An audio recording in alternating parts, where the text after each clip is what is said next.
Andrew Neil is no stranger to controversy, having launched the proudly anti-woke GB News against a backdrop of criticism. The journalist was happy to share his thoughts on Jeremy Clarkson's hateful remarks about Meghan Markle, which caused outrage in December after they were published in a column in The Sun. When asked by Steve McGovern during her Channel 4 daytime show on Thursday if he'd have published the piece as an editor, Neil argued he wouldn't and went on to label the column abusive, nasty, and horrible. Steph had been joined by Andrew via video link during Thursday's Steve's packed lunch. Talking about opinion pieces, she commented, "You see so much opinion in the newspapers, don't you? And like, for example, the disgusting article that Jeremy Clarkson wrote about Meghan Markle. If you'd have been the newspaper editor, would you have let something like that go out?"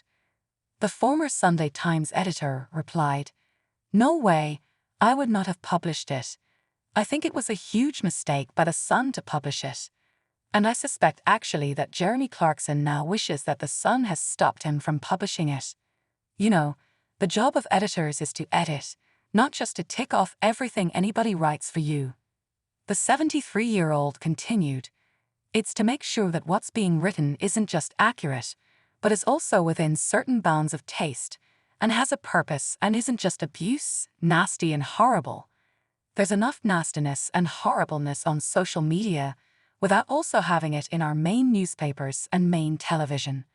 So I think it was a dereliction of editorial duty to allow that to be published in the newspaper, and the columnists, I think, have suffered as a result."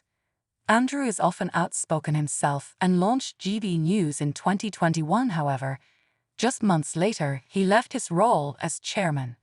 He said of his swift exit at the time, "It just went from bad to worse.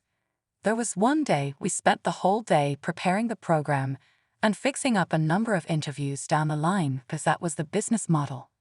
At 1 minute to 8, I sat down, earpiece in, microphone on, only to be told by the director we had no external communications, so I had no guests."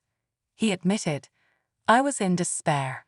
Unlike other shows where there are two anchors so they can talk rubbish to each other, I was on my own."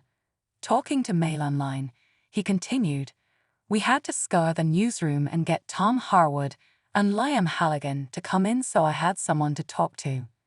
Live TV is stressful at the best of times, but not knowing whether or not the technology would work. It just got worse and worse. At one stage, we were waiting to go on air, and the whole system went down.